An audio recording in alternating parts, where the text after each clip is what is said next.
Have you ever wondered what the difference is between an over and under shotgun that has inertia triggers and an over and under shotgun that has mechanical triggers? Well, we're going to go find out today from our shotgun expert at Elk Castle Shooting Sports. Jared, it's safe to say you're a little bit more of a shotgunner than I am. So talk to me a little bit about over and under shotguns. What's the difference between inertia triggers and mechanical triggers?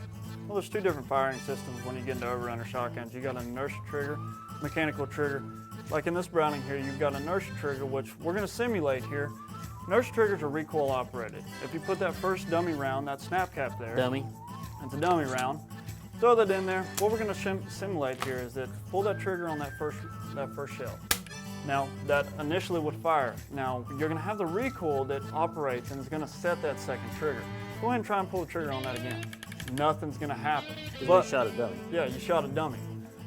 You hit the stock on there. It simulates recoil off that first shell. Sets the second trigger. You heard the second pop.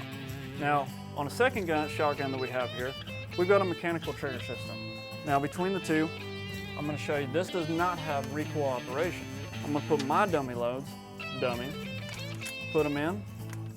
You're going to notice that when I pop this, you'll hear one pop, and then secondly, I don't need to hit the gun to set the second trigger. So second pop, that's that. So those are the differences. Okay. Another question we get asked frequently is the difference between extractors and ejectors on an over and under shotgun. Well, two differences. An extractor is actually just going to lift the shell out of your spent cartridges out of a fired shotgun. Take for instance, if you were to break that one open, instead of the normal pop and actually shooting the shell out of the chamber, it's just going to lift them out so you can gradually pick them up, put them in the pouch. Now on this one, you've got ejectors which actually do exactly what they say. They're going to eject the shell out of the chamber. If you watch, I'm going to break this open. Now if you do it quickly, it pops it out. You can literally, you can dump them wherever you like. But generally, and different types of shotguns, they come in both types.